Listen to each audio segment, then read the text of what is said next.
occasionally one other person. Sometimes. Twitter update. Dun dun dun. Okay, ready to start? Either you guys know anything about comic books and want to pitch in?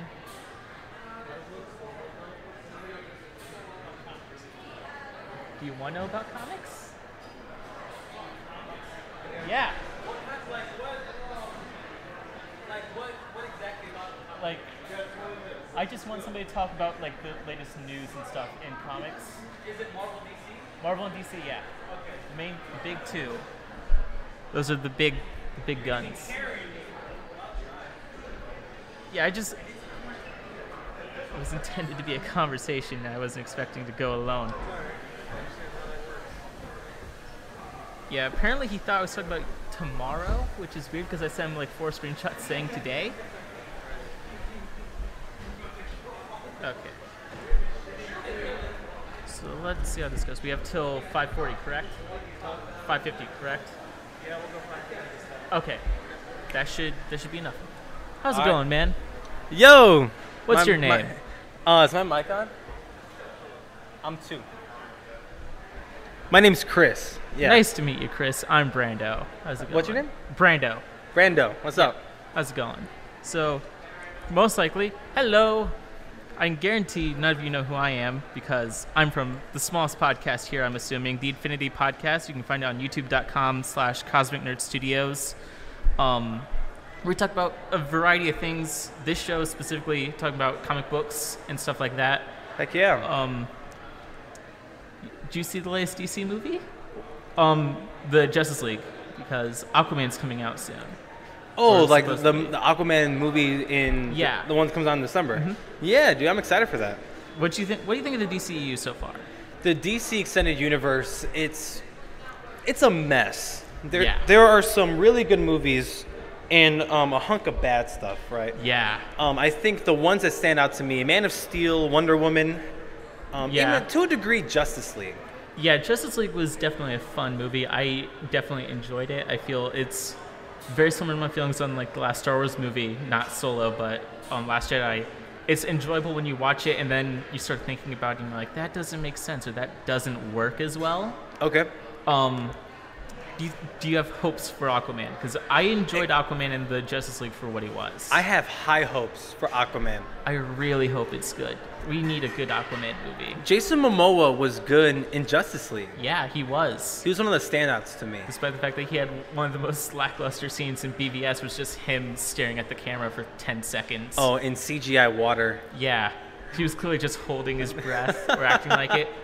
But, yeah, so that comes out, and I really hope that it's good because people still make fun of Aquaman as a character. Oh, then that has to die. Yeah, that's like not... even in Big Bang Theory, where all the characters are supposed to read comics, they're like, Aquaman's the lame guy, and it's like, have you read anything from the past like 10 years of Aquaman? Really? It's pretty good. Or have you played Injustice? Oh yeah, Injustice. Oh, Aquaman was so good in that game. Yeah, like Aquaman, the character is definitely like gaining mainstream attention, and I think this movie will like push it over the edge. At least I hope it will. Especially because they have, Jason Momoa, one of the most attractive men on the planet, it seems, as pretty Aquaman. Much. He played Conan, for God's sake.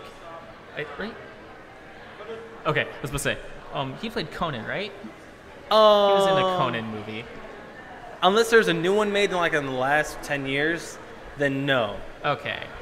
Wasn't he maybe he was scheduled to play Conan in a movie. Because he was supposed to do the Crow remake, which very recently fell through. But yeah, that just died. I mean, obviously he's famous for his Game of Thrones stuff. Yeah, and they definitely got a serious actor who I understand why they didn't make him like comic book Aquaman, where he's like not necessarily like this big muscular dude. He's like this very average-looking blonde guy with scale armor and stuff like that. I get why they changed it, despite the fact that I kind of wish that they went with a more comic book accurate looking Aquaman. But the way they're doing it was like, we're going to get like the most awesome actor we can think of, the most like manly actor. We're going to make him the coolest character in this movie. Clearly, they want to get rid of that stigma. And in the recent like comic book series or the recent comic book like storylines that have contained Aquaman, they essentially changed the way the character looked to where he looks more like Jason Momoa. Yeah, which is becoming a trend in comic books now. Yeah, it's been a trend forever where it's like, well, we got this character in this other medium, we're going to have to move him over to look like that because exactly.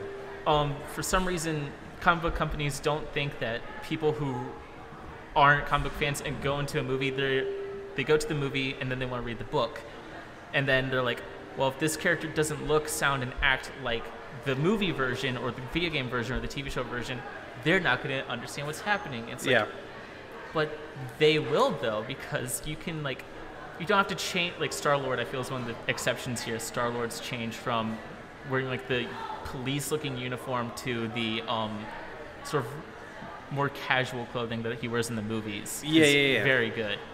But like around the time when Batman vs. Superman was coming out, they brought back Bruce Wayne in the comic books, despite the fact that he had amnesia for like the year before that. Oh, that was so... I really did not like that. You didn't like Super Heavy? You said Super what? It was called Super Heavy, is I think what that story is that when Commissioner Gordon was Batman. No, I didn't.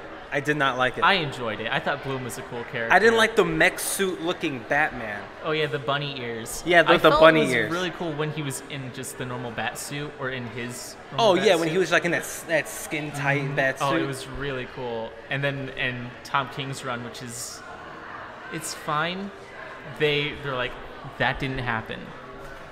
Or they're not like that didn't happen, but Commissioner Gordon clearly doesn't seem to remember it happening because he's like, in like the first issue, he's like, wouldn't it be easier to just not wear a mask? It seems like it would itch. And it's like, you would know, you wore a mask for a past year, man. Exactly. Like DC to me, they're constant.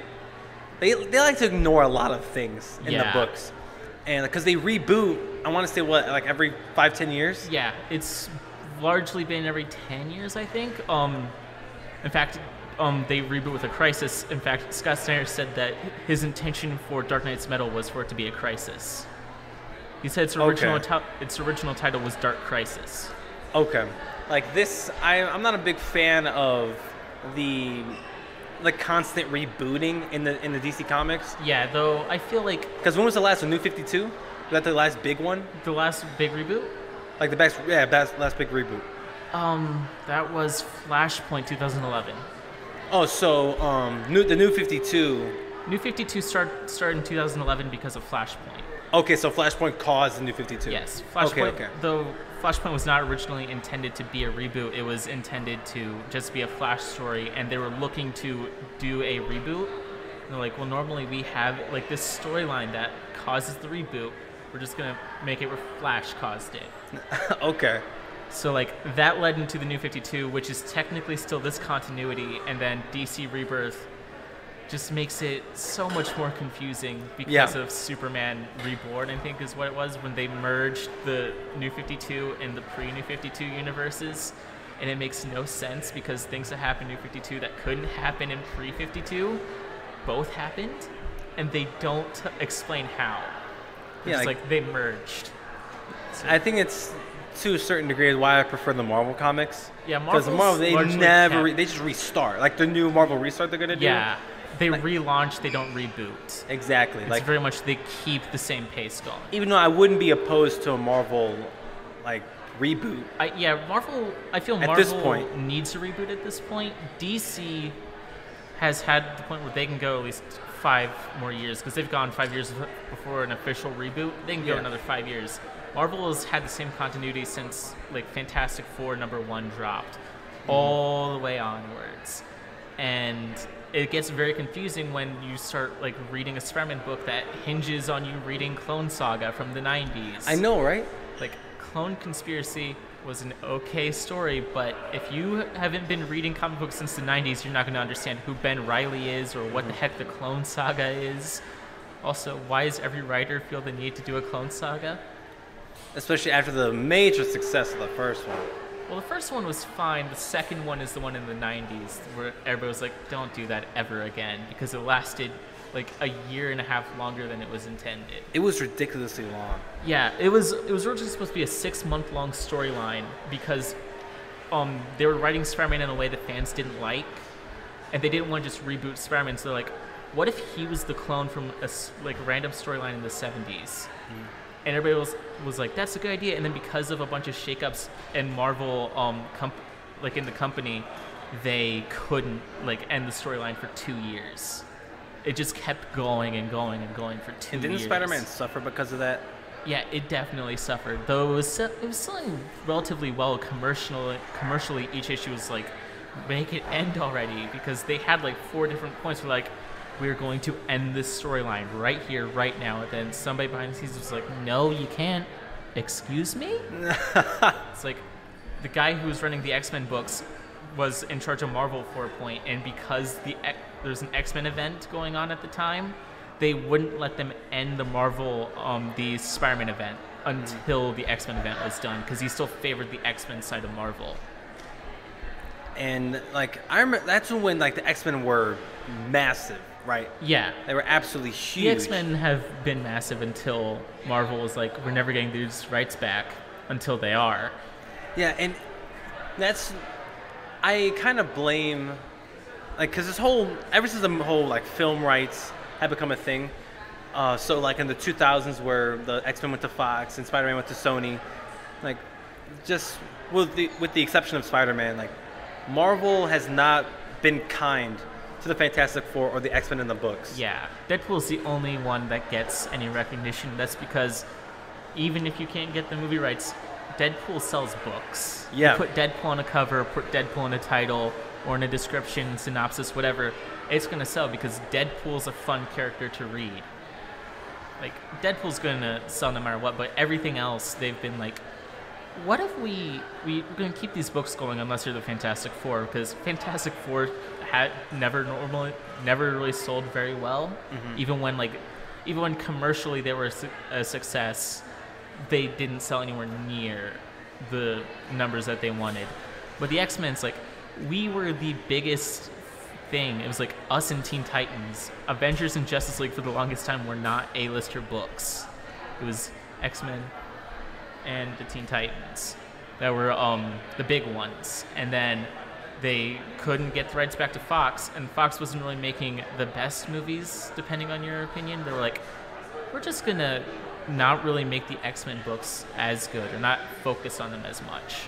And pretty much it's agreed that no offense to anyone who worked on any of the X-Men books, not that they're listening, but they definitely didn't put their A-listers on there anymore. I think Tom Taylor is doing some pretty good stuff with the X-Men from what I remember, but the rest is just I don't know what's happening in the X-Men because I couldn't care less. Yeah, I right now with the Marvel books, I can't tell you what the X-Men are doing. Yeah. Because they're so out of the picture. Now it's pretty much the Guardians, which are ending rather, they're not gonna be a thing anymore. And then the Avengers, because it's the Avengers. Yeah. But I know they're bringing the Fantastic Four back. Yes, they are in November, headed by Dan Slott. Which is is he famous for his Spider-Man stuff? Yeah, he's been doing Spider-Man for the past 10 years. He recently ended with the 800th issue. He's taking up Iron Man, and then later this year he's doing a Fantastic Four series. I'm so glad they're bringing the Fantastic Four back because I love the Fantastic Four. I'm glad they moved Dan Slott away from Spider-Man for it because he's been doing Spider-Man for 10 years, and a lot of people would argue he's been on there for 5 years too long. Oh, okay. When they had the most recent restart, yeah, I started reading the Spider-Man books, and I actually really enjoyed them. The whole Parker Industries stuff, they're fun books. Yeah, with him being Parker Industries, he's, as he puts it in the own book, he's a poor man's Tony Stark. Yeah. I enjoyed those series, though obviously part of me does prefer what they're doing now. It's we're bringing him back to the basics of he's a guy, he's down on his luck, he doesn't necessarily have the most money, but he's still willing to be Spider-Man even if it just completely totals his personal life. Yeah. So that's one. While we're on the topic of Marvel, I really hope they give Moon Knight a Netflix show because oh man, his don't even get me started. Been so good. He had a run by Jeff Lemire that ended last year that is still to date my favorite Marvel run of all time. I forget who it is. Is it Stephen DeKnight, the showrunner of the first Daredevil series? Yes. He's expressed interest in it recently. Yes, about and so Moon is James Knight. Gunn. Oh, and with James Gunn, I feel like it'd be harder to do because of his ties to especially the Guardians films, and he's that's currently writing he said the he'd third be busy one. with the Guardians film, so he does have a treatment that he's pitched to Marvel. I think at least once. I wouldn't be surprised if I personally I like what they're doing on Netflix. I wanted Defender season 2 sooner rather than later, but if I'm willing to sacrifice like a year or two on another Defenders for Moon Knight. Yes, Moon Knight is a character who not a lot of people know about, but a lot of people should know about because a lot of people look at him and it's like, oh, he's just like white Batman. Okay. Yeah. Batman in a white costume. But it's like, he's so much more than that. He's like, in my opinion, a bit more complex than Batman because Batman's just a guy with daddy issues. He's like, my parents are dead. Wah. I'm gonna wear a bat fetish suit and punch people in the face, right? That's what he does. Moon Knight is different because he's like, literally, he's just like a religious guy, like really religious lunatic who like skins people and like goes like the realm Moon Knight of is Anubis. morbid. He's like dark, like the I don't know who wrote the run in 2006, but like when it starts off where his like he gets thrown off a building, like his legs, like the bones burst out of his legs, he just skins this guy alive. It's morbid and it's brutal, and I love it. Yeah, like Moon Knight is an awesome character, and I wish Mark Spector would get more love from Marvel Media. Yeah. I think Netflix is the best place to put him because I don't know if Marvel would do R-rated films in the near future. They've said that they are definitely interested to do more Deadpool movies, and they said if they do more Deadpool, they will keep him rated R and maybe use him to launch into more R-rated Marvel. So I know like in the 90s they did Marvel Max, right? Yeah. Like maybe that'd be a good title for their rated R division. Yes. Of Marvel Studios. Like, let's do Marvel Max. If they get the Fox stuff, first of all. Yes. Because if they get the Fox stuff, then they have to do Deadpool rated R. Because Deadpool is one of the most successful and recognizable comic book faces right now. And it's also the highest rated rated R movie of all time. Yeah. So you have to do Deadpool, if it's Ryan Reynolds or not. Sadly, because I want Ryan Reynolds to continue, but Marvel or Disney will probably want to recast the role. I feel they wouldn't. I feel Ryan Reynolds is the one guy who, out of all the people at Fox who are currently cast, I feel Ryan Reynolds is the one guy who's safe because number one, Deadpool goes through those shenanigans all the time. You can use the fact that Ryan Reynolds is still Deadpool to make jokes about the fact that they sold the company. Mm-hmm. And number two, the reason why the Deadpool movie succeeded is because of how much Ryan Reynolds loves the character of Deadpool. 100%, yes. He loves Deadpool to the extent of he potentially leaked the test footage that got the movie made. That's just the thought of Ryan Reynolds leaking that Deadpool footage, him and Tim Miller, let's just leak this footage, see what happens, and then it spawned 2 movies already. We have this footage from 2011. What if we just post it to YouTube? Yeah, we'll see what happens. And then it was like, oh my god. Oh, it was mass hysteria on the internet. Yeah, it was a good Deadpool movie that doesn't have his mouth being sewn entirely shut. Yes, please. If there is one actor that will stay from the X-Men franchise, it will be Ryan Reynolds. Yeah. Like, I like what they're doing at Fox right now, though. Like, before they sell the characters off to Disney or Comcast, I like the Cable stuff. Without spoiling Deadpool 2, I like the Cable stuff. I like the Domino stuff. Like, I want Peter. I want X-Force to be a thing. I want them to make because the X-Force could be a rated R Avengers. Yes. And I want something like that. It would be so much fun to watch on screen. That's a perfect pitch for a rated R X-Force film. It's like Avengers for adults. Exactly. How do you know we put Deadpool front and center? Yeah, you make Deadpool the face of X-Force and just run with it and see how many movies we can get out of it before Fox has to give up their home movie deal. Yeah, and like, I don't know if they're still doing that X-Force film. Are they? In recent interviews, Reynolds said that Fox is going to prioritize X-Force over Deadpool 3. Okay. I always thought that Deadpool 3 would be X-Force, but I guess they're going to make it. Deadpool 2 seemed to turn out to be. Yeah, but I guess they're going to make X-Force its own different thing. Yeah. I will say, like, a lot of Fox stuff right now, because we don't have the finalization of the current Disney and Fox deal which Comcast is trying to get in on, which I really hope Disney's gonna outbid anything they put out. They better, because I would rather any company other than Comcast get my X-Men. Yeah. Any other company would be fine. I would take a Warner Brothers being like, "Hey, Fox." I'm just, maybe it's because my opinion's out of spite, because Comcast has the distributing rights to the Hulk. That's why we haven't gotten the solo Hulk film, and then the whole issue with Namor, and all those problems between Disney and Comcast, and to the point where we don't even know where the stance is on Namor anymore, because there were rumors that he might have been in Inhumans before that show tanked, and I like the idea of making Namor an Inhuman for the sake of the MCU. Yeah. If they're gonna do Fantastic Four, let me see Namor. Like I want Fox to give the rights to Disney. Let Disney properly do the Fantastic Four. Yes. And then let's bring in Namor if possible, if we can really do it. Yeah, Fantastic Four in the MCU. I really hope that happens more than the X-Men, because the fact that there are people who have argued that the X-Men could work in the MCU, and then there are people who argue that they don't because of the fact that why would you hate Wolverine but praise Spider-Man? Which kind of works, but it's also how the normal Marvel universe goes. Yeah. But I feel if anything's going to work in the MCU, you can get the Fantastic Four to work. Oh, I like this fan theory going around from Spider-Man Homecoming. Tony Stark sells Avengers Tower. Yes. And maybe it was bought out by Reed Richards. And it's now the Baxter Building. I like that. Yes. Like, I like that theory, and they could easily just plug it in. Like, it won't be that much of a hassle, especially after the events of Infinity War and Avengers 4. Yeah. Like, I want to see like a soft reboot.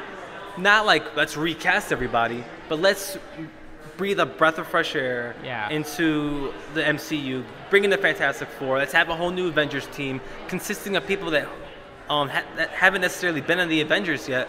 Obviously, a mixture of old and new faces. Yeah.